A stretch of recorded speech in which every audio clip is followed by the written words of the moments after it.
Welcome student in the lecture series of the subject machine design, and this is lecture number 4. And in today's lecture I am going to discuss introduction to the fluctuating stress and endurance limit. तो इससे पहले हमने अभी तक introduction to the machine design देख लिया है. Design again static load ये भी हम डिस्कस कर चुके हैं. और नाउ स्ट्रेस कंसंट्रेशन एक हमने टॉपिक डिस्कस किया था प्रीवियस लेक्चर में. And this is and today we will discuss very important topic. This is fluctuating stress. ठीक है. तो जैसे कि हमने देखा था स्टैटिक लोड क्या होता है. जब लोड जो है वो टाइम के साथ वेरी नहीं करता है. ठीक है. टाइम के साथ लोड का जो मैग्नीट्यूड, अगर 100 किलो न्यूटन का लोड लग रहा है किसी स्ट्रक्चर पे या किसी बीम पे, तो वो उतना ही लगता रहेगा. तो हम उसे कह देते हैं कि वो स्टैटिक लोड है. बट बहुत सारे केसेस में ऐसा नहीं होता है. स्ट्रेसेस लोड जो है वो फ्लक्चुएट करता है, जिसकी वजह से फ्लक्चुएटिंग स्ट्रेसेस डेवलप होती हैं. ठीक है. तो हमने in the previous chapter we have assumed the external force acting on the machine element were static. Now in this chapter we will see where fluctuating stresses are generating. So in many applications the components are subjected to the forces which are not static but vary with magnitude with respect to time. The stresses induced due to such forces are called fluctuating stresses. ठीक है. तो fluctuating stress बहुत ही critical है एक design engineer के लिए, because 80% of the failure occur due to fatigue failure. अच्छा, fluctuating और फटीग एक ही बात है. जहां पर हम फ्लक्चुएटिंग स्ट्रेसेस जनरेट करने की बात कर रहे हैं, वो जो क्राइटेरिया ऑफ द फेलियर हो जाएगा वो फटीग फेलियर हो जाएगा. मतलब फटीग वर्ड जहां भी आप देखोगे डिजाइन में, इट मीन्स डिजाइन इंजीनियर जो है वो फ्लक्चुएटिंग स्ट्रेसेस को कंसीडर करते हुए डिजाइन कर रहा है. तो एक ही बात है, फटीग जहां पर आप देखोगे इसका मतलब फ्लक्चुएटिंग का कंसेप्ट कहीं ना कहीं है. तो फटीग फेलियर होता है 80% केसेस में रिजल्टिंग फ्रॉम फ्लक्चुएटिंग स्ट्रेस. तो in practice the pattern of stress variation is irregular. तो अब उसे करें कैसे, हम लोग इसकी स्टडी करें कैसे. तो ये बताया गया. तो for the purpose of designing purpose हमने इसकी स्टडी जो की, क्योंकि these are very irregular and unpredictable. तो for the design purpose simple model of stress time relationship is used. Most common model is sine curve. ठीक है. तो ये आपने पढ़ा भी होगा, ये साइन कर्व. ठीक है, ये देखा भी होगा, अभी इसको डिस्कस कर लेंगे हम. तो साइन कर्व से हमने सिमुलेट कर लिया जो फ्लक्चुएटिंग स्ट्रेस जनरेट हो रही है. तो बेसिकली साइक्लिक और फ्लक्चुएटिंग स्ट्रेस तीन टाइप की होती हैं. नंबर 1 अल्टरनेटिंग स्ट्रेस और we can say fluctuating stress. Number 2 repeated stress and number 3 reverse stress. ठीक है. फ्लक्चुएटिंग स्ट्रेस, ठीक है, ये डायग्राम ज़्यादा क्लियर है. फ्लक्चुएटिंग स्ट्रेस, फ्लक्चुएटिंग से एवरीथिंग इज फ्लक्चुएटिंग. ठीक है. जो भी आप हम वेरिएबल स्ट्रेसेस का एग्जांपल देख रहे हैं, दैट इज फ्लक्चुएटिंग. फ्लक्चुएटिंग के अंदर दो केस आते हैं, रिपीटेड एंड रिवर्स. तो repeated and reverse are the special case of the fluctuating stresses. तो हमने देखा फ्लक्चुएटिंग स्ट्रेस को हम साइन वेव से सिमुलेट कर सकते हैं. ठीक है. तो इसमें देखो चार टर्म आ रही है. एक आ रही है sigma max, sigma minimum, sigma A यानी stress amplitude, and sigma M is mean stresses. ठीक है. तो हमें हमारा पर्पस क्या है, हमें वैल्यू निकालनी है सिग्मा एम की. तो आप देखो डायग्राम में देख के आप बताओ, आप देख सकते हो सिग्मा एम की अगर मैथमेटिकली हम वैल्यू निकालेंगे, यहाँ तक जा रहा है सिग्मा एम. तो सिग्मा मैक्स और सिग्मा मिनिमम, इसका एवरेज अगर हम ले लें, sigma max plus sigma minimum divided by 2. Sigma A, अगर सिग्मा ए एम्पलीट्यूड की वैल्यू अगर निकालनी है, तो सिग्मा ए की वैल्यू कितना हो जाएगी, सिग्मा ए, ये डायग्राम से बिल्कुल क्लियर हो रहा है mathematically, sigma max minus sigma minimum divided by 2. Now what are repeated stress. Repeated stress मैंने बताया स्पेशल केस है फ्लक्चुएटिंग स्ट्रेस का. तो sigma in this repeated stress sigma minimum is equal to 0. तो आप देख सकते हो ये जो मिनिमम है इसको अगर मैं 0 कर दूं, तो ये नीचे ये bottom line of the curve will touch to the origin, मतलब ये एक्स एक्सिस को टच करेगा. तो इस केस में अगर इस इक्वेशन में लेट अस से this is equation number 1, this is equation number 2। इस इक्वेशन में सिग्मा मिनिमम अगर मैं 0 कर दूं तो सिग्मा एम क्या हो जाएगा, sigma m will be sigma x max upon 2 and sigma A will also equal to sigma max upon 2। So it means sigma m और सिग्मा ए जो है वो बराबर होते हैं in case of repeated stress. ठीक है, सेकंड केस हो गया, ये फर्स्ट केस हो गया। Second case of fluctuating stress is completely reverse stress है। तो कंप्लीटली रिवर्स स्ट्रेस मतलब आधी साइकिल टेंशन में और आधी साइकिल कंप्रेशन है। ये एक एग्जांपल हो गया। तो इस केस में क्या होगा, sigma M is equal to 0। Sigma m यानी मीन स्ट्रेसेस विल बी 0। तो मीन स्ट्रेसेस 0 है तो आप इस डायग्राम में आप देख सकते हो, इस डायग्राम में आप देख सकते हो सिग्मा ए जो है वो सिग्मा मैक्स हो जाएगा। ठीक है, sigma A will be equal to sigma max. तो सिग्मा ए से ही हमें ज़्यादातर मतलब रहता है जब हम डिज़ाइन करते हैं, तो sigma A will be sigma max. तो we can see in this it can be observed that repeated and reverse stresses are just a special case of fluctuating stress with sigma minimum is equal to 0 and sigma mean is equal to 0। तो numerical, हमें हम numerical की बात करें तो repeated stress के numerical मतलब कोई फ्लक्चुएटिंग स्ट्रेस के ही न्यूमेरिकल में अगर केस आ गया तो रहेगा। कंप्लीटली रिवर्स स्ट्रेस के न्यूमेरिकल अलग हैं और फ्लक्चुएटिंग स्ट्रेस के न्यूमेरिकल अलग हैं। तो आज हम अपने लेक्चर में कंप्लीटली रिवर्स स्ट्रेस के न्यूमेरिकल डिस्कस करेंगे। ठीक है, कंप्लीटली रिवर्स का मतलब क्या हो गया, कोई भी बीम है या कहीं भी कोई वेरिएबल शेफ्ट में किसी शेफ्ट जो कि पावर ट्रांसमिट कर रही है उसमें प्लस माइनस 150 किलो न्यूटन का लोड लग रहा है, तो ये हो गया कंप्लीटली रिवर्स लोड। ठीक है, फ्लक्चुएटिंग लोड मतलब एक पे लग रहा है, मतलब कभी कभी लग रहा है 150 किलो न्यूटन और कभी कभी लग रहा है 100 किलो न्यूटन, या हो सकता है कि ये प्लस में हो ये नेगेटिव में हो, दोनों प्लस भी हो सकते हैं। एक प्लस और एक नेगेटिव मतलब एक टेंसाइल हो गया एक कंप्रेसिव हो गया। तो ये एग्जांपल हो गया फ्लक्चुएटिंग स्ट्रेस का। और जहां जिस भी न्यूमेरिकल में प्लस माइनस 150 किलो न्यूटन इस तरीके से लोड दे रखा है या इस तरीके से स्ट्रेसेस दे रखी हैं, तो वो एग्जांपल हो गया हमारा कंप्लीटली रिवर्स। कंप्लीटली रिवर्स मतलब आप देख सकते हो ये आपका एक्स एक्सिस के ही चारों ओर, मतलब आधी साइकिल टेंशन में आधी साइकिल कंप्रेशन में। ठीक है, तो ये कंप्लीटली रिवर्स का एग्जांपल है। तो आज आज के लेक्चर में कंप्लीटली रिवर्स स्ट्रेस के ही हम न्यूमेरिकल डिस्कस करेंगे और बेसिक्स डिस्कस करेंगे एंड्योरेंस लिमिट की हम कैसे कैलकुलेशन करते हैं। ठीक है, तो ये आपको क्लियर हो गया। फ्लक्चुएटिंग स्ट्रेसेस दो तरीके की होती हैं, reversed and repeated. Now static versus fatigue ये पहले भी डिस्कस किया था। These are the example, fatigue stresses cyclic alternating fluctuating variable repeat, ये सब एक ही वर्ड है। ठीक है, these are the example of fatigue और you can say these are fluctuating stress का ही अलग अलग नाम से है ये। तो ज़्यादातर हम देखते हैं ये स्टैटिक का एग्जाम्पल हो गया। और आईसी इंजन में, आईसी इंजन या किसी कार में आप देख लो हर जगह ये फ्लक्चुएटिंग, हर कंपोनेंट में जो है वो almost repeat fluctuating stress generate होगा। ठीक है, तो इससे पहले हम एंड्योरेंस लिमिट की बात करें या हम डिज़ाइन कैसे करते हैं, हमें समझना पड़ेगा कि फटीग क्या होता है। तो fatigue is nothing new, you have learn it in material science subject. ठीक है, material science subject third semester में आप लोग पढ़ चुके हो। इसको एक बार रिकॉल कर लेते हैं जल्दी से। When a material is subjected to a repeated stresses और fluctuating stresses, it fails at a stress below the yield point stresses, such type of failure of a material is known as fatigue। ठीक है, इसका क्या मतलब हुआ, हम stress strain diagram देखते हैं।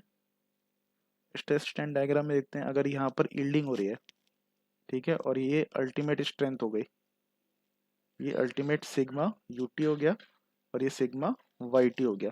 तो ये कह रहा है कि मटेरियल का जो फेलियर है वो यील्डिंग से भी पहले हो जा रहा है। हम लोग अभी तक क्या डिजाइन कर रहे थे, सिग्मा वाईटी पे डिजाइन कर रहे थे। सिग्मा वाईटी अगर सपोज 400 मेगा पास्कल है तो 400 मेगा पास्कल प्लस कुछ फैक्टर ऑफ सेफ्टी ले रहे थे, सपोज फैक्टर ऑफ सेफ्टी 2 ले रहे थे, तो 200 मेगा पास्कल पे हम डिजाइन कर रहे थे। अब हमें 200 से भी कम पे करना है क्योंकि जो कंपोनेंट है उसमें फ्लक्चुएटिंग स्ट्रेसेस लग रही हैं, डायनेमिक कंडीशन में है वो। ठीक है, तो हमें 200 से कम पे भी हमें डिजाइन करना है। क्यों, बिकॉज ये फटीग फेलियर बहुत ही डेंजरस होता है और मटेरियल जो है वो यील्ड पॉइंट से भी कम स्ट्रेस पे फेल हो जाता है।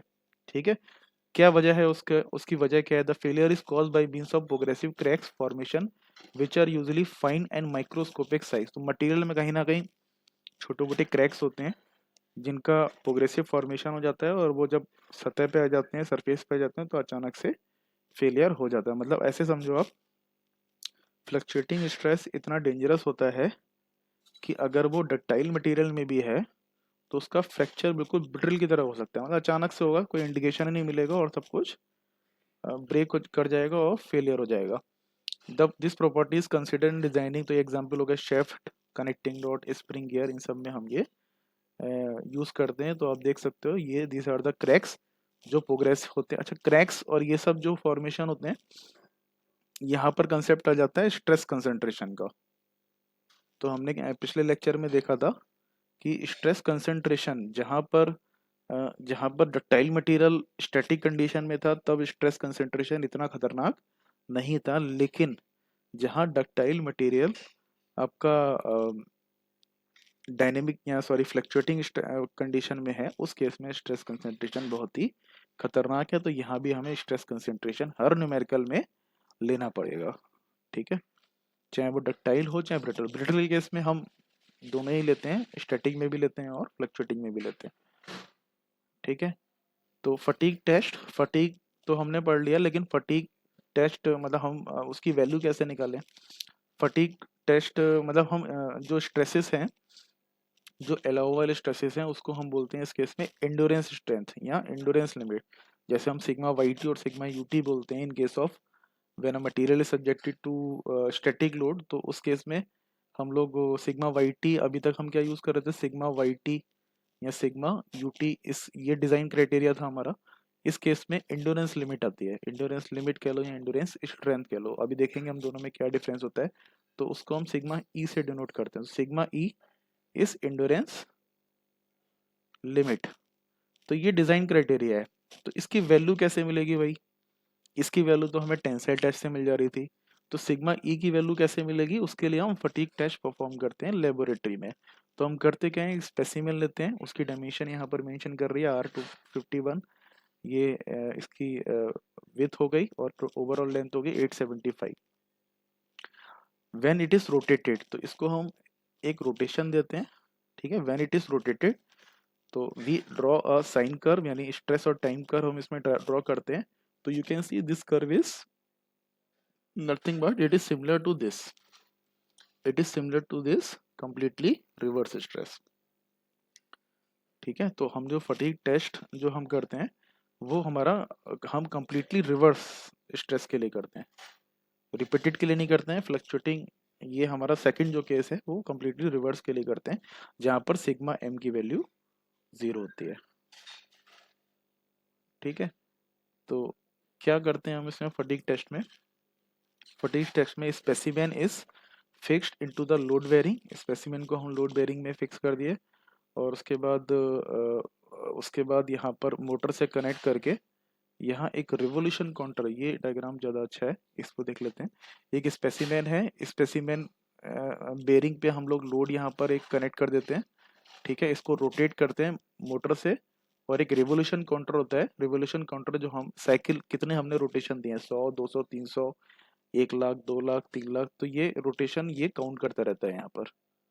ठीक है, तो होता क्या है कि कई सारी रीडिंग लेते हैं हम, reading number 1, reading number 2, reading number 3, कई सारी रीडिंग हम लेते चले जाते हैं, बहुत सारे हिट एंड ट्रायल करते हैं। तो सबसे पहले लोड जो है वो हाई रखते हैं। ठीक है, in the very first reading we give the high load. तो हाई लोड लेते हैं और हम एस एन कर्व ड्रॉ करते हैं। जैसे कि हम स्ट्रेस स्ट्रेन डायग्राम में हम क्या करते थे, स्ट्रेस स्ट्रेन डायग्राम में हम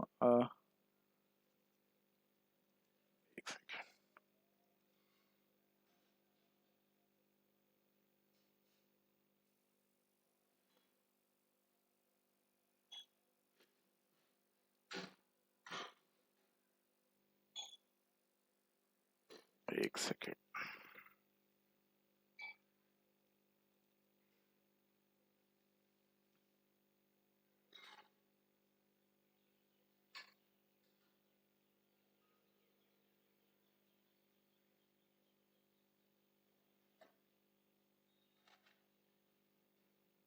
थोड़ा सा हैंग करके है, just wait.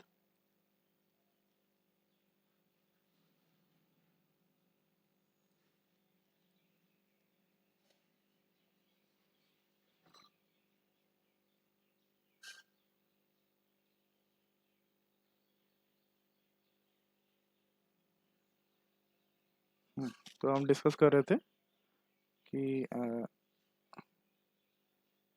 Stress strain diagram में हम क्या करते हैं, स्ट्रेस स्ट्रेन डायग्राम में भी हम वाई एक्सिस पे स्ट्रेस रखते हैं और यहाँ पर स्ट्रेन रखते हैं, ठीक है। उसी तरीके से इस केस में, फटीग टेस्ट के केस में, हम एसएन डायग्राम ड्रॉ करते हैं। एसएन डायग्राम में एक्स एक्सिस पे हम नंबर ऑफ साइकिल रखते हैं और वाई एक्सिस पे जो एंड्योरेंस लिमिट की वैल्यू हमें मिलती है वो वाई एक्सिस पे मिलती है, ठीक है।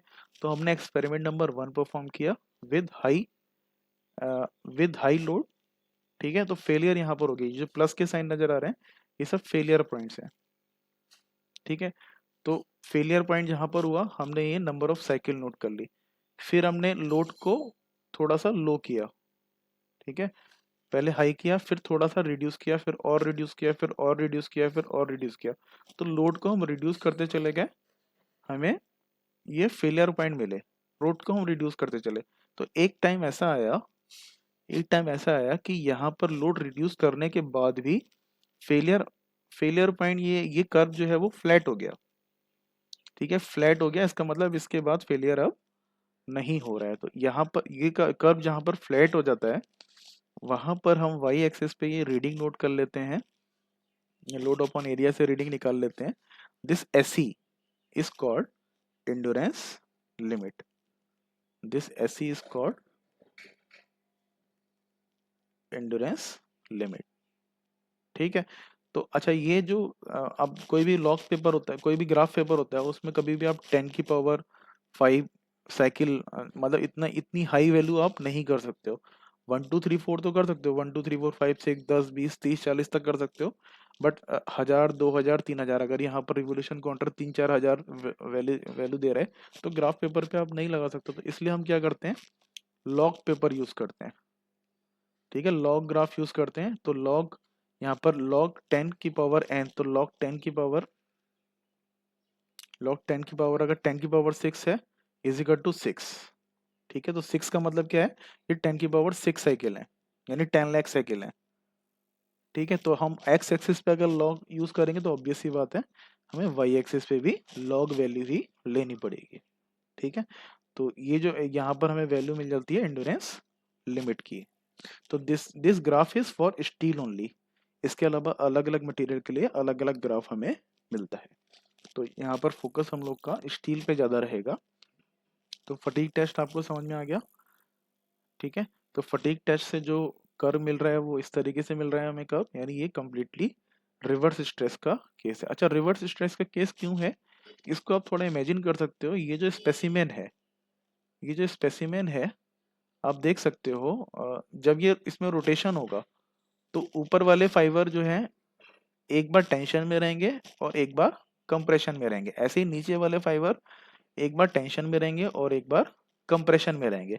यानी मटेरियल जो है वो अ, आधी साइकिल में आधी साइकिल में टेंशन हो रहा है और आधी साइकिल में कंप्रेशन हो रहा है, ठीक है। तो that's why this is the example for completely reverse stresses. तो फटीग फेलियर कैसे होता है, तो इसको हम डिस्कस कर चुके हैं, एक बार और देख लेते हैं। Material fail under fluctuating stress at a stress which is lower than SUT, ठीक है। यानी SYT और अल्टीमेट और ईड से कम होता है तो हम फटीग फेलियर इसे बोल देते हैं। एक एग्जांपल यहाँ बुक में दे रखा है, जैसे कोई आपने वायर लिया, ठीक है। वायर को आप अगर इस तरीके से लोड लगाओगे तो तोड़ना आसान नहीं होगा, ठीक है। इस तरीके से आप लोड लगाओगे इसको परपेंडिकुलर, बट वायर को आप मोड़ना चालू करोगे, ठीक है। इसको इस तरीके से अगर हम मोड़ेंगे तो वो स्टील का जो वायर है, बेंडिंग करेंगे और अनबेंडिंग करेंगे तो वो स्टील का वायर बहुत जल्दी टूट जाएगा। तो यहाँ पर हम क्या कर रहे हैं, वही कर रहे हैं जो हम फटीग टेस्ट में कर रहे हैं। आधी साइकिल में हम इसे, ऊपर वाले फाइबर एक बार टेंशन में हो रहे हैं, फिर कंप्रेशन में हो रहे हैं, फिर टेंशन में हो रहे हैं, फिर कंप्रेशन में हो रहे हैं। तो ऐसा करके क्या हो रहा है, ये वायर बहुत जल्दी टूट जा रहा है। और जहां पर हम अगर ये इसमें परपेंडिकुलर लोड लगा रहे हैं तो वायर टूटने की टेंडेंसी इतनी आसान नहीं है, दैट्स वाई, क्योंकि ये इस तरीके से ज़्यादा आसानी से टूट जा रहा है, that's why this fatigue failure is very dangerous. ठीक है, तो this fatigue value obviously magnitude of stress required to fracture is very low. तो बहुत आसानी से हम अगर हम उसमें वेरिएबल लोड लगा दें, फ्लक्चुएटिंग स्ट्रेस लगा दें किसी कंपोनेंट में, हम तोड़ना अगर चाह रहे हैं तो वेरिएबल लोड लगा दें, आसानी से टूट जाएगा। ठीक है, हमें फोर्स की रिक्वायरमेंट कम रहेगी। तो fatigue failure is very common. These are the example: transmission shaft, connecting rod, gear, vehicle suspension, spring, ball bearing. ये सब जो है इसमें सब वेरिएबल स्ट्रेसेस जो हैं लगती हैं। ठीक है, फटीग फेलियर विगन with the crack at some. Fatigue failure कभी भी पूछ लिया जाता है, what do you understand in fatigue failure.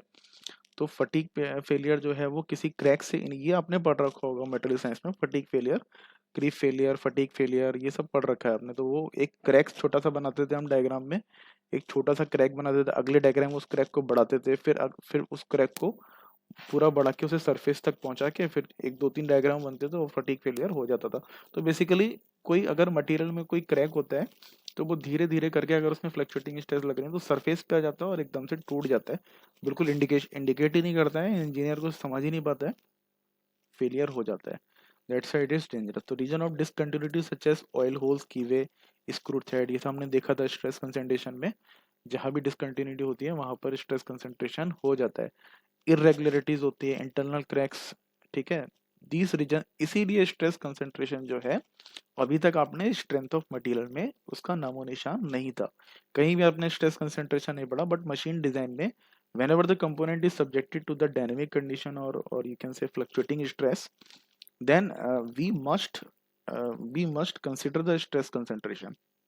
Stress concentration को हम अवॉइड नहीं कर सकते हैं, क्योंकि जो स्ट्रेस जो जो छोटे बहुत हमने कीवेज वगैरह कर रखे थे और जो भी इरेगुलरिटीज थी वहीं पर जाके हिट करेगा और वो होल, वो सब जो है बढ़ता चला जाएगा और एकदम से फटाक से फेलियर हो जाएगा। ठीक है, the reasons are subjected to the stress concentration due to the cracks, the fatigue failure. देखो वेरी इंपॉर्टेंट भाई, these are not visible till they reach to the surface and it is sudden।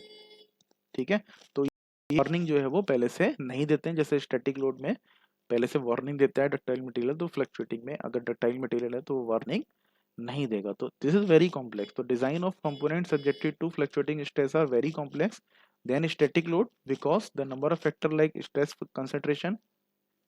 तो stress concentration के अलावा भी और factor होते हैं, residual stresses, number of cycle, जैसा हमने देखा अभी फटीग टेस्ट में, मीन स्ट्रेसेस, ये सब इन सब वैल्यू पे भी डिपेंड करेगा। Now what is endurance limit, तो हमने देख लिया एंड्योरेंस लिमिट क्या होती है, जो भी वैल्यू हमारी फटीग टेस्ट से निकल के आती है SE, this is called endurance limit. ठीक है, तो केवल इसे ही हम एंड्योरेंस लिमिट कहेंगे। देखो इसमें आप डेफिनेशन आप पढ़ो, फटीग और endurance limit of a material is defined as the maximum amplitude of completely reverse stresses. तो ये रिपीटेड यहाँ वर्ड नहीं आएगा। ठीक है, ये कंप्लीटली नहीं, सेकंड केस है फ्लक्चुएटिंग स्ट्रेस का, that the standard specimen can sustain for an unlimited number of cycle without fatigue failure. ठीक है, ये डेफिनेशन हो गई एंड्योरेंस लिमिट की, यानी आसान शब्दों में आप समझो, फटीग टेस्ट जो कि हमने कंप्लीटली रिवर्स टेस्ट के लिए किया था, वहां से जो वैल्यू आ रही है वो वैल्यू हमारी एंड्योरेंस लिमिट हो गई। ठीक है, since fatigue test can not be conducted for infinite number of cycle, 10 की power 6 is considered as sufficient number of cycle to define the endurance limit। तो जहां पर हमें, इसका कहने का मतलब ये है कि जहां पर हमें कर्व ये फ्लैटन मिल जाता है, तो इसका मतलब ये नहीं कि हम आगे भी करते रहें, है ना, आगे हमें करने की जरूरत नहीं है। 10 की पावर 9 साइकिल पता चला हम 3-4 दिन के लिए और मशीन चला दें, वो 10 की पावर 9, 10 की पावर 10 ऐसा करने की हमें जरूरत नहीं है। जहां पर हमें कर्व फ्लैट मिल जाता है उसी को हम कंसीडर कर लेते हैं। तो 10 की power 6 cycle is for the steel. ठीक है, मैं फिर से रिपीट कर रहा हूँ, ये जो कर्व हमने देखा वो स्टील के लिए देखा, मे बी अदर मटेरियल के लिए 10 की पावर 6 की जगह उसकी वैल्यू अलग आ सकती है, मतलब साइकिल जो है वो डिफर कर सकती है।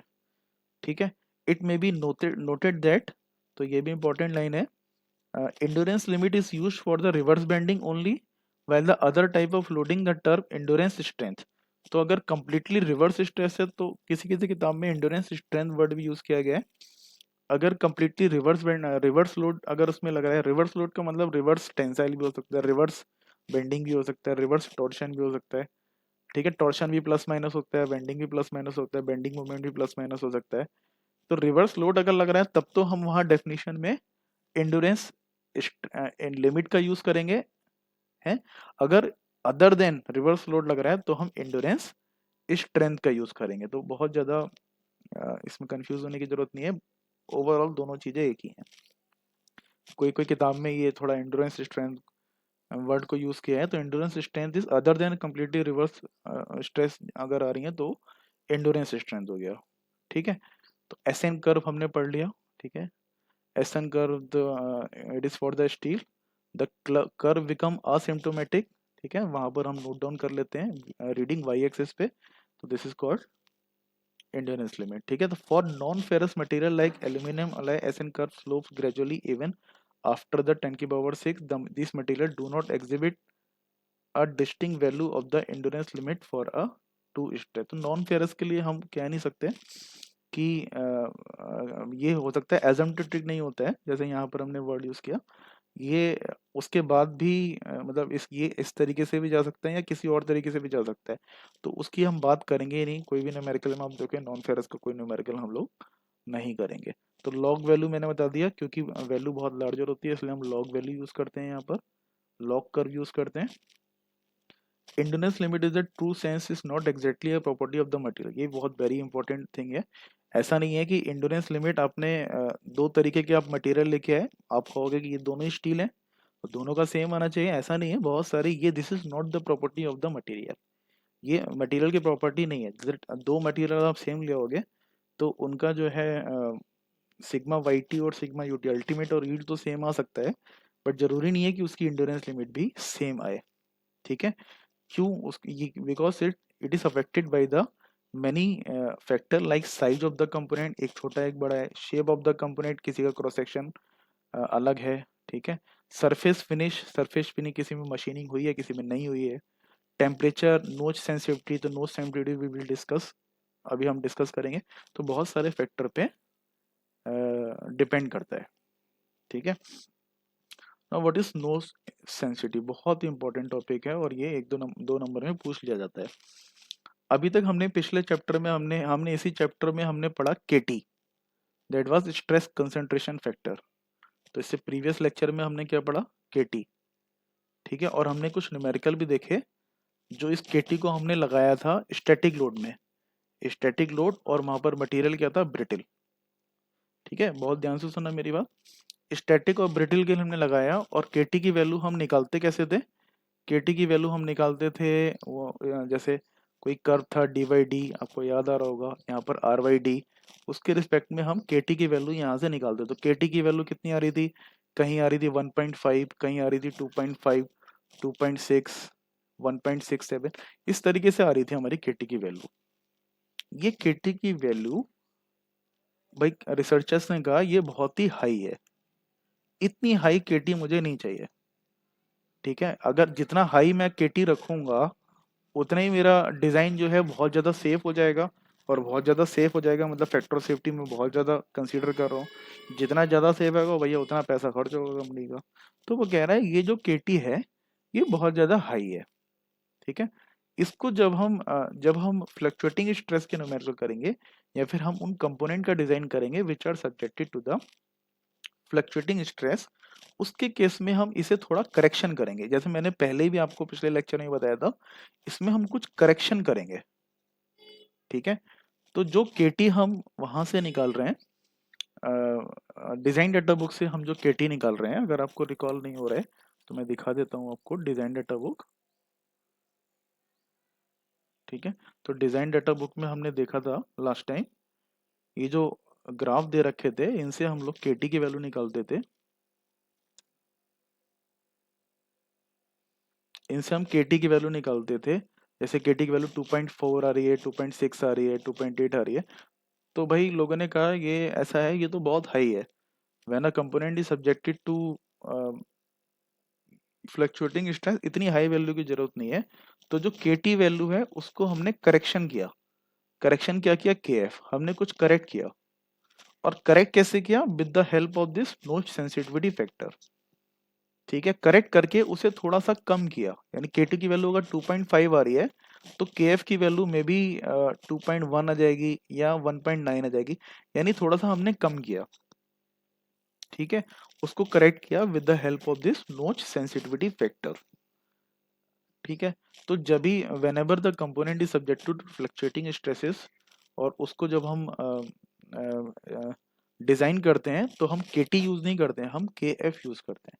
तो when a machine member is subjected to a cyclic और fatigue loading, the value of the fatigue strength concentration factor shall be applied instead of theoretical concentration factor. Theoretical concentration factor is KT और fatigue strength concentration factor is KF। ठीक है, तो KF को calculate करना मतलब आसान काम नहीं है, तो KF को थोड़ा सा अंदाजे से कैलकुलेट किया गया। KF is equal to endurance limit without stress concentration divided by endurance limit with concentration. ये तो हो गया फार्मूला, लेकिन इस फार्मूले को आप देखोगे किताब में कहीं भी ज्यादा यूज किया नहीं। ये बिल्कुल वही फार्मूला है जैसे हम KT का हमने फार्मूला यूज किया था, वही उसी तरीके से हमने ये KF का फार्मूला बना दिया। ठीक है, तो इसका बहुत ज्यादा यूज नहीं है। KF निकालने के लिए हम नोच सेंसिटिविटी को यूज करते हैं। व्हाट इज नोच sensitivity? It is observe that the actual reduction in the endurance limit of the material due to stress concentration is less than amount of indicated KT। तो मैंने बताया KF की value जो है वो हमेशा लेस होती है, KF is less than KT। ठीक है, तो यहाँ पर आप देख सकते हो कि मैंने लिख रखा है KF की वैल्यू अगर आपने कहीं ज्यादा लगा दी न्यूमेरिकल में, इसका मतलब आपको कंसेप्ट पता ही नहीं है, न्यूमेरिकल भी आपको समझ में नहीं आ रहा है, आप तुक्के में कर रहा हूँ न्यूमेरिकल सॉल्व। तो KF की वैल्यू या तो कम होगी या बराबर होगी KT के।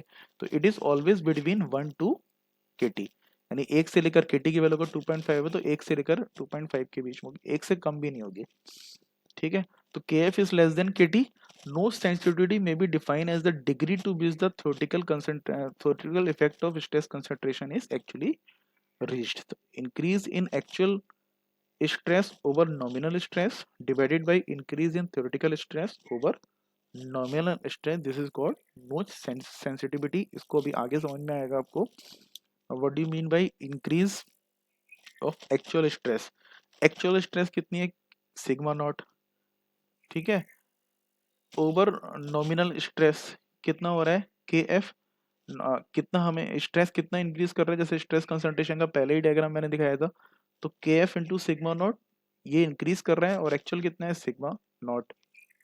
यहाँ पर कितना है? इंक्रीज इन थ्योरेटिकल कंसंट्रेशन, और थ्योरेटिकल कंसंट्रेशन ये KT हो गया, कितना इंक्रीज कर रहा है? KT into sigma not minus sigma not. Sigma net अगर 150 है तो ये कितना इंक्रीज कर रहा है? मे बी ये 350 हो जा रहा है। इसी तरीके से KT ये कितना इंक्रीज कर रहा है, तो उसके डिफरेंस से ही आएगा। तो यहाँ पर Q की वैल्यू कितनी हो जाएगी? यहाँ पर सिग्मा नॉट को कॉमन ले लेंगे तो सिग्मा नॉट कैंसिल हो जाएगा, Q is equal to KF minus 1 upon KT minus 1। यहाँ से हमने KF की वैल्यू निकाल ली, KF is equal to 1 plus Q KT minus 1। तो ये बहुत ही ये इंपॉर्टेंट फॉर्मूला है, this formula is very important. तो यहाँ से हम KF की वैल्यू निकालते हैं। KF मतलब फटीग स्ट्रेस कंसंट्रेशन फैक्टर, कोई भी कंपोनेंट में अगर फटीग लग रहा है तब। ठीक है, तो when a material has no sensitivity to the notches, Q is equal to 0, KF is equal to 1। तो यहाँ पर आप Q की वैल्यू 1 रखो, Q की वैल्यू 0 रखो तो KF की वैल्यू 1 आ जाएगी, और Q की वैल्यू अगर 1 रखोगे तो KF की वैल्यू KT आ जाएगी। तो वही मैंने दिखाया था आपको, इसकी वैल्यू 1 से लेकर KT तक वैली करती है, that depend upon the notch sensitivity. अब नोच सेंसिटिविटी आपको समझ में आ गया होगा क्या है।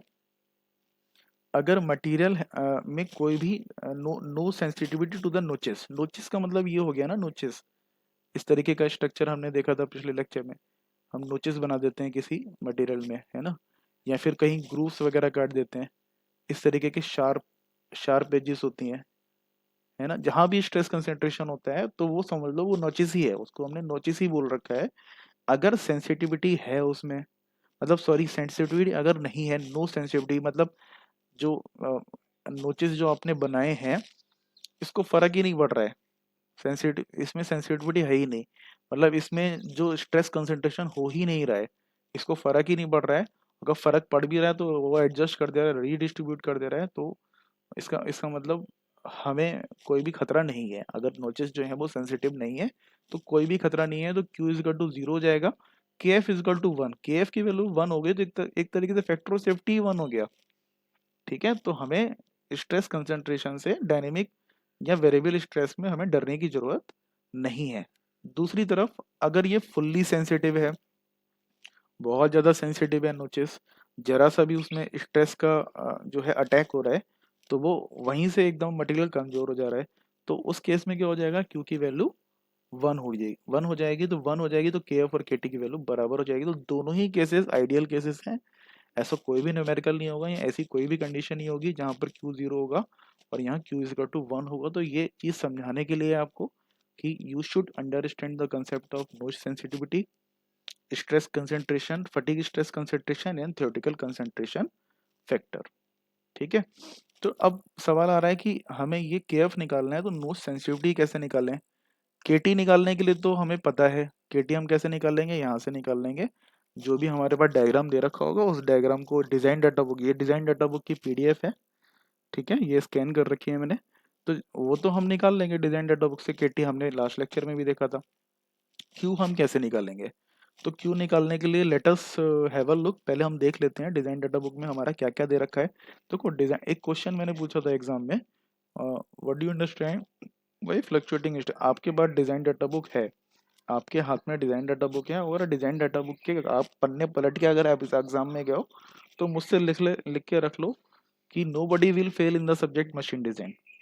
अगर आप डिजाइन डाटा बुक जो कि एग्जाम में अलाउ होती है आप खरीद लो उसे और उसको देखो उसमें क्या क्या लिखा हुआ है, एक बार आपने उसे डिजाइन डाटा बुक को समझ लिया तो आप मान के चलो आपका कॉन्फिडेंस इस सब्जेक्ट में आ जाएगा। तो डिजाइन डाटा बुक में ये डायग्राम दे रखे हैं, ठीक है, ये जब डायग्राम हमें दे रखे हैं तो हमें याद करने की जरूरत ही नहीं है डायग्राम। ठीक है, ये डायग्राम भी दे रखे हैं, अगर ये क्वेश्चन आएगा तो यहीं से लिख देंगे हम। ठीक है, सिग्मा एम और सिग्मा ए की वैल्यू भी दे रखी है, क्या होती है ना, देखो नो सेंसिटिविटी, इतने भी फॉर्मूले मैंने यहाँ पर लिखे वो सब डिजाइन डाटा बुक में दे रखे हैं, क्यू की वैल्यू के F minus one this one, ये जो इंपॉर्टेंट फॉर्मूला है ये भी दे रखा है, सब सारी टर्म डिफाइन कर रखी है ना। नो सेंसिटिविटी की वैल्यू हम कैसे निकालेंगे this diagram is for the calculating the no sensitivity. अगर नोच की रेडियस दे रखी है, ठीक है, और हमें ये दे रखा है कि जो मटेरियल है उसको हमने वो एल्यूमिनियम अलाई है, स्टील है, उसकी स्ट्रेंथ कितनी है वो हमें दे रखी है, एसयूटी की वैल्यू दे रखी है और नोच रेडियस दे रखी है, तो यहाँ इसके इसके रिस्पेक्ट में हम यहाँ से नोच सेंसिटिविटी की वैल्यू देख सकते हैं जो कि 0 से लेकर 1 के बीच में हम देख रहे थे अभी यहाँ पर नोच सेंसिटिविटी की वैल्यू या तो 0 और 1 के बीच में होगी। ठीक है, तो ये केस हो गया हमारा रिवर्स बेंडिंग और reverse axial stress, no sensitivity. इसके और भी ग्राफ हैं, आपको ग्राफ आपको देखना पड़ेगा, अगर टॉर्शन स्ट्रेसेस लग रही हैं तो आप ये वाला ग्राफ यूज करोगे। ठीक है, now very important topic endurance limit, तो पहले हम इसको थ्योरी देख लेते हैं फिर हम देखते हैं एंड्योरेंस लिमिट हम डिजाइन डाटा बुक से कैसे निकालते हैं।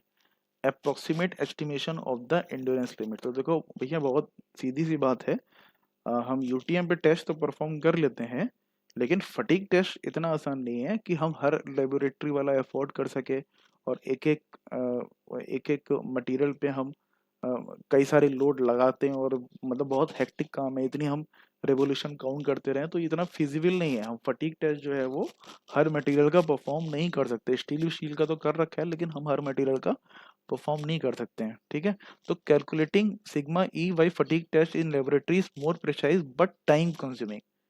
ठीक है, पूरा दिन लग सकता है, 2 दिन लग सकते हैं और बार बार ही आपको वेट रिड्यूस करना है तो बहुत ज़्यादा मेहनत का काम है, बहुत टाइम कंज्यूमिंग है। So it is not possible to get experimental data of each and every material. तो हम क्या करेंगे, हम जुगाड़ से काम करेंगे, हम क्या करेंगे, हम इसको अप्रोक्सीमेट एस्टिमेट करेंगे। कैसे करेंगे, नंबर वन सिग्मा लेटर से जो हमें जो डाटा मिल रहा है वहां से, अच्छा सिग्मा ई कह लो या ऐसी कह लो, ऐसी भंडारी ने यूज किया है और सिग्मा ई खुरमी ने यूज किया है फॉर द नोटेशन। तो जो वैल्यू हमें मिल रही है डिजाइन डाटा सॉरी जो फटीग टेस्ट से मिल रही है वो ऐसी है। ठीक है, वो वो यहाँ पर endurance limit stress of a rotating wheel subjected to a reverse bending, तो ये जो डाटा उसको हम सिग्मा ई डैश बोल देंगे, जो हमें फटीग टेस्ट से मिल रही है उसे हम सिग्मा ई डैश बोल देंगे। सिग्मा ई की वैल्यू हम अप्लाई करेंगे बहुत सारे फैक्टर कंसीडर करने के बाद, तो वो फैक्टर हम एक एक करके डिस्कस करेंगे। Endurance limit stress of a particular mechanical component is subjected to reverse bending stress. तो ये तो आइडियल कंडीशन हो गई, इसको ऐसे समझो, कंफ्यूज हो रहे होगे आप लोग। ये तो हमारी टेस्ट की कंडीशन हो गई और ये हमारी एक्चुअल कंडीशन हो गई। ठीक है, ये हमारी टेस्ट की कंडीशन हो गई, ये एक्चुअल कंडीशन हो गई। तो approximate relationship between sigma E and sigma UT,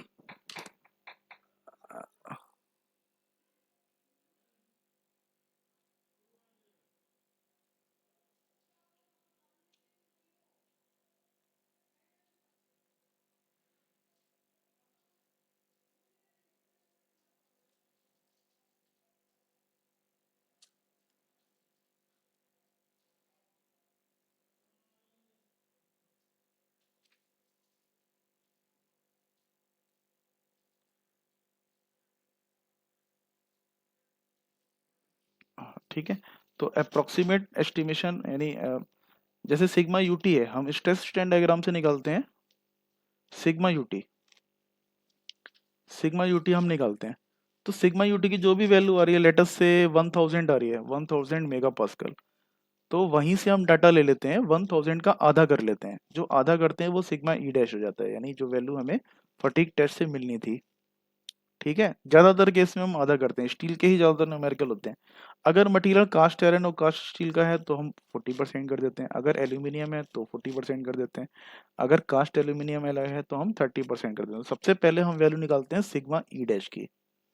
ठीक है, सिग्मा ई डैश की वैल्यू स्ट्रेस स्ट्रेन डायग्राम का अगर हमें डाटा है तो सिग्मा ई डैश निकाल लिया।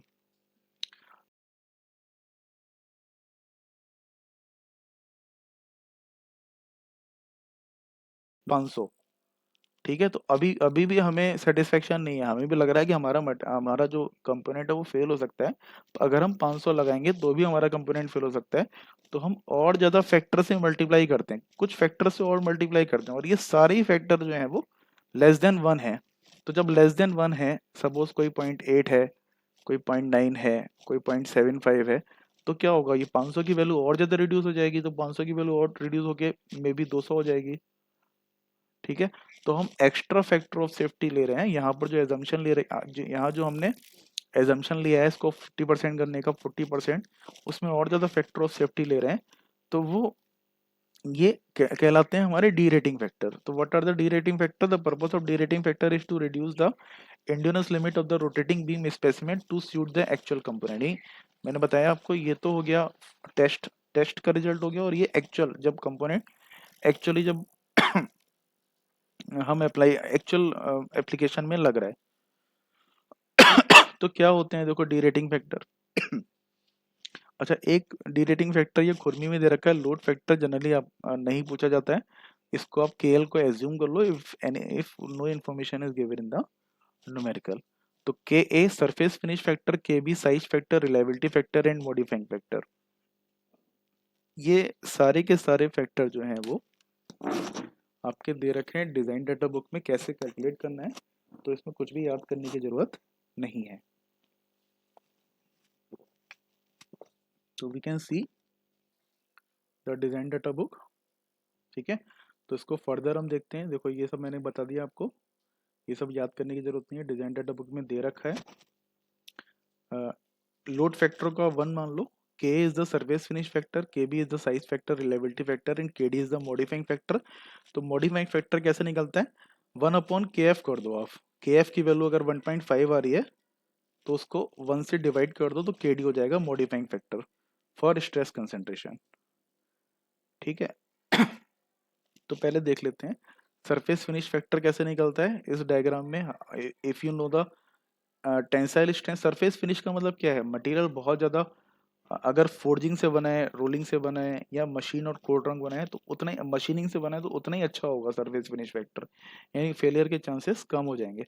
तो उसकी स्ट्रेंथ दे रखी है, तो उसके रिस्पेक्ट में आप वाई एक्सिस पे सरफेस फिनिश फैक्टर नोट कर सकते हो। तो के की वैल्यू आ गई केबी की वैल्यू एक दूसरा मेथड भी दे रखा है के निकालने का, बट इसको इग्नोर कर दो, इसमें ए और बी कांस्टेंट है, ये फार्मूला बेस है। ठीक है। दूसरा हो गया आपका साइज फैक्टर। साइज फैक्टर कैसे निकालेंगे? आपका क्रॉस सेक्शन अगर दे रखा है 7.5, जो भी आपका डायमीटर दे रखा है या थिकनेस दे रखी है, अगर 7.5 से कम है तो 1, अगर ज़्यादा बड़ा साइज है तो अगर 7.5 और 50 के बीच में है तो 0.85 और 0.75। तो यहाँ से हम साइज फैक्टर ले सकते हैं। साइज फैक्टर का भी एक फॉर्मूला है, इसको इग्नोर कर दो, इसको यूज़ नहीं करना है। ये भी एक मतलब ये भी फॉर्मूला बेस है। अगर डीई की वैल्यू अगर नहीं दे रखी है, आपको नहीं पता है, तो ये एक फॉर्मूला है, आप उसे साइज कैलकुलेट करने का एक फॉर्मूला है। तो A95 इसकी वैल्यू निकालने के भी बहुत सारे मेथड है, लेकिन जनरली मैं नहीं समझता कि इस तरह के क्वेश्चन आएंगे। A95 निकालने के तरीके दे रखे हैं। A95 निकालेगा तो डायमीटर निकालेगा, डायमीटर निकालेगा तो केबी की वैल्यू निकल आएगी। क्वेश्चन में दे रखा है 95 रिलायबिलिटी, तो आप सीधा यहाँ पर इस टेबल से रिलायबिलिटी फैक्टर केसी देख लोगे। और चौथा फैक्टर है केडी, वो तो हम पहले भी समझ चुके हैं, केटी 1/, के एफ होता है। स्ट्रेस, ये देखो डिजाइन डाटा बुक में ये पूरा डायग्राम दे रखा है, इस डायग्राम से आप आराम से अगर पूछा जाएगा तो आप देख सकते हो। तो दो तरीके के न्यूमेरिकल होते हैं, फाइनाइट लाइफ और न्यूमेरिकल एक कराने की कोशिश करूंगा। ठीक है। अगर हम इनफाइनाइट लाइफ में डिजाइन करते हैं तो हमारा जो क्राइटेरिया होता है वो A sigma A is equal to S E upon factor of safety. तो यहाँ और एक और एडिशनल फैक्टर ऑफ सेफ्टी भी यूज करना है। तो एस ई तो यहाँ से निकल आया, एस ई कह लो या सिग्मा ई कह लो, एस ई और सिग्मा ई यहाँ से निकल आया। और उसके बाद जब हम डिजाइन करेंगे तो हम स्ट्रेस एम्पलीट्यूड निकालेंगे, which is equal to S E upon factor of safety. यानी यहाँ से जो 1000 के बाद वैल्यू हुई थी 500, 500 के बाद हुई थी वैल्यू 200, और 200 के बाद अगर हम फैक्टर ऑफ सेफ्टी ले लिया तो हो जाएगी 100। तो ये 100 इज इक्वल टू, यानी 100 इज इक्वल टू, या जो भी इक्वेशन बनेगी उससे हम डिजाइन कर देंगे। ठीक है। तो K A K B K C K D is equal to 1/kf। Apart from these 4 factor there is also impact factor, load factor, temperature factor, बहुत सारे फैक्टर होते हैं, लेकिन अगर हम भंडारी की किताब की बात करें, ये केवल 4 फैक्टर ही कंसीडर किए हैं। तो surface finish factor, size factor, reliability factor and KD, तो ये शॉर्टकट में मैंने लिख दिया है। आप डिजाइन डाटा बुक से आप देख सकते हो, इन सब की वैल्यू डिजाइन डाटा बुक से आप देख सकते हो। ठीक है। तो अभी तक हमने बात करी उसकी, we have calculated for reverse bending. Reverse bending जो कि टेंसाइल और कंप्रेसिव, टेंसाइल कंप्रेसिव इस तरीके से लोड लग रहा है। अगर हम टॉर्शन की बात करें, टॉर्शनल शियर स्ट्रेस जो कि वेरिएबल है, ठीक है, उस केस में ये फॉर्मूला जाता है, यहाँ पर टाउ ई लग जाएगा 50%, यानी और ज्यादा कम कर देंगे हम। यानी पहले तो हम सिग्मा ही निकालेंगे, तो सिग्मा ही हमने कितना निकाला था 200, 200 का और 50% कर देंगे 100। In case when we are applying the maximum shear stress theory, और अगर डिस्टॉर्शन थ्योरी अगर अप्लाई कर रहे हैं तो वो 0.57, मतलब दोनों ही सही हैं, बोथ आर करेक्ट। अगर स्टूडेंट जो है कोई सा भी लगा सकता है। ठीक है। और एक्सियल लोडिंग के लिए हम क्या करेंगे, 0.8 इंटू एस, यानी और ज्यादा कम कर दिया। यानी हमारा एस जो निकल के आया था, सिग्मा ही हमारा निकल के आया था हमारा 200, तो सिग्मा ए जो है एक तरीके से वो फैक्टर ऑफ सेफ्टी है, इसको 0.8 इंटू 200 कर लेंगे हम न्यूमेरिकल में, और कम कर लेंगे। तो ये सजेशन है, ये जो कि दे रखा है आप देख सकते हो, यहाँ आगे इन्होंने कहीं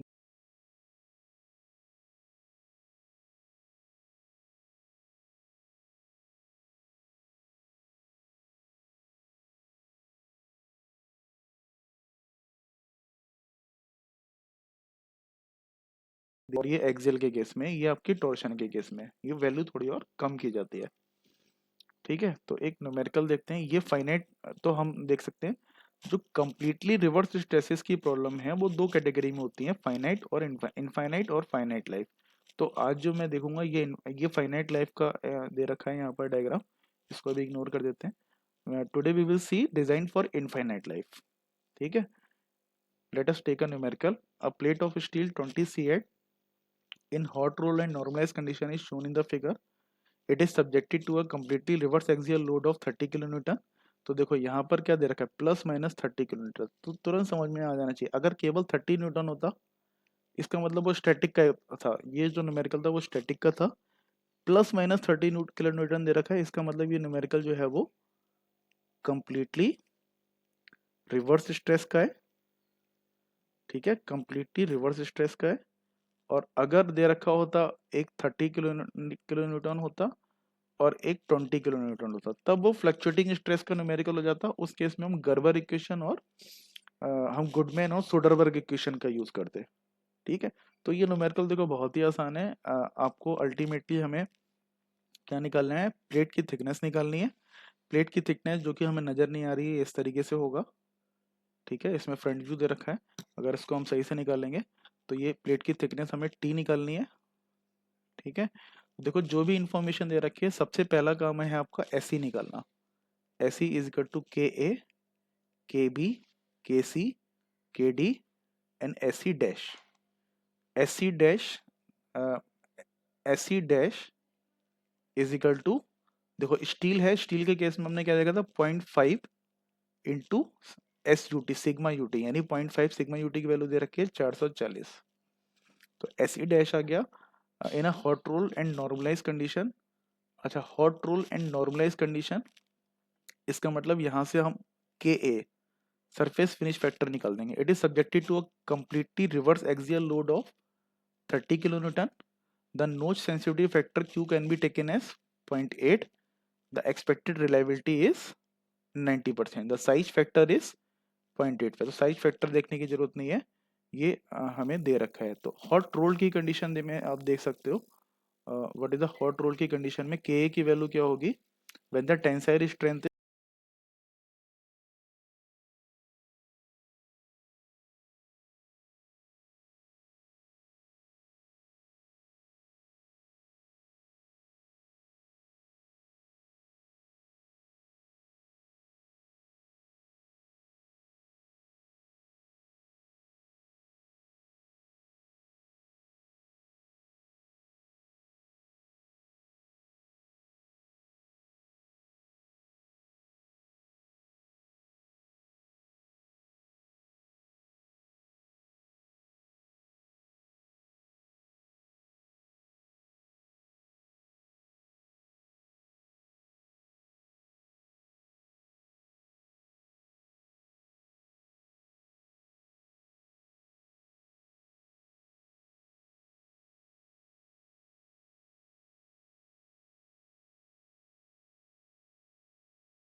एक सेकेंड स्टूडेंट्स,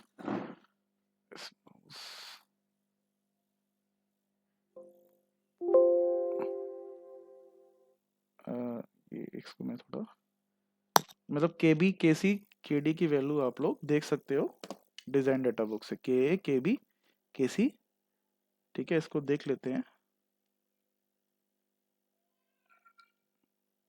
के ए की वैल्यू आप देखोगे डिजाइन डाटा बुक से 0.67 आएगी, के बी की वैल्यू 0.85 दे रखी है, के सी की वैल्यू जब आप डिजाइन डाटा बुक से देखोगे 0.897 आएगी, ठीक है, वो आप देख लेना डिजाइन डाटा बुक से। Now you need to calculate K T, क्योंकि आपको क्या करना है, के एफ कैलकुलेट करना है।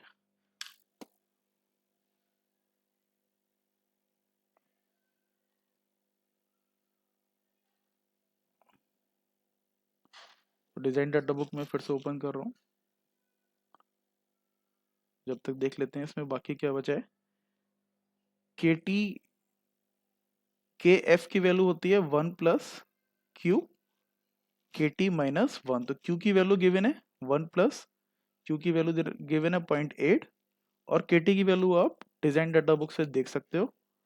आपको मालूम है डी वाई डब्ल्यू, इस प्लेट के केस में ये जो केस है, इस केस में जाके आप डी वाई डब्ल्यू की वैल्यू निकालो। डी वाई डब्ल्यू कितना हो गया, डी वाई डब्ल्यू हो गया 10 divided by 50 is equal to 0.2। तो 0.2 के रिस्पेक्ट में आप देख सकते हो वैल्यू के टी की। From the design data book के टी इज इक्वल टू 2.51। तो 2.51 माइनस 1, के एफ की वैल्यू आ गई 2.208, ठीक है। तो कहने का मतलब ये है कि ये के A K B K C के टी, ये सब वैल्यू निकालना बहुत ही आसान है। तो S E is equal to K A की वैल्यू है, के ए की वैल्यू है 0.67, के बी की वैल्यू न्यूमेरिकल में दे रखी है 0.85, के सी की वैल्यू हमने डिजाइन डाटा बुक से देखी 0.897, ठीक है। के डी की वैल्यू हमने निकाल ली 0.4529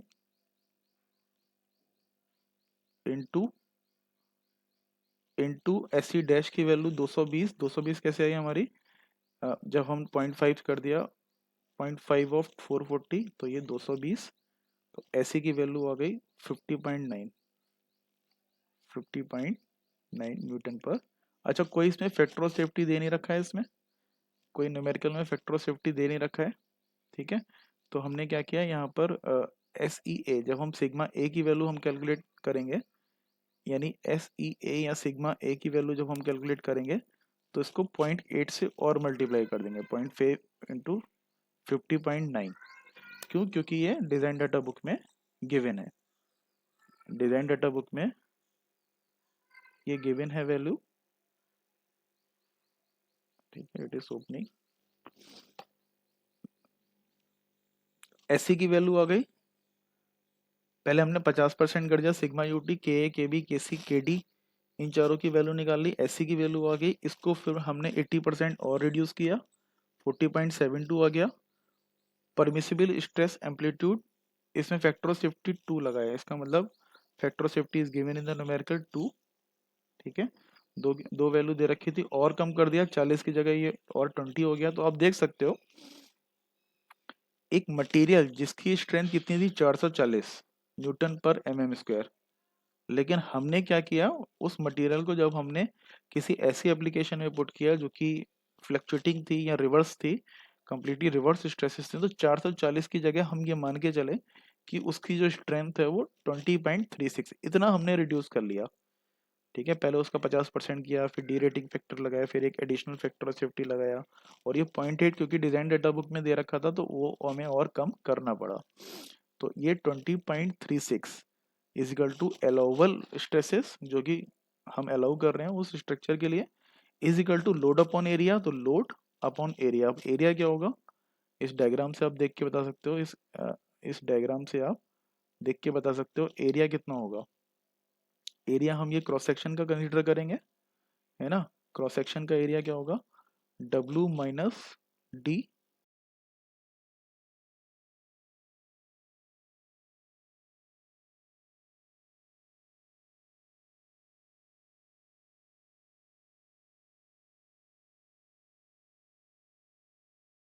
जो है वो W हो गया, और D कितना हो गया 10, तो 50 माइनस 10 इंटू टी, तो टी की वैल्यू आ गई 36.84, ठीक है। तो आज के लिए यही वाला न्यूमेरिकल लगते हैं। In the next lecture we will discuss more numerical of this topic.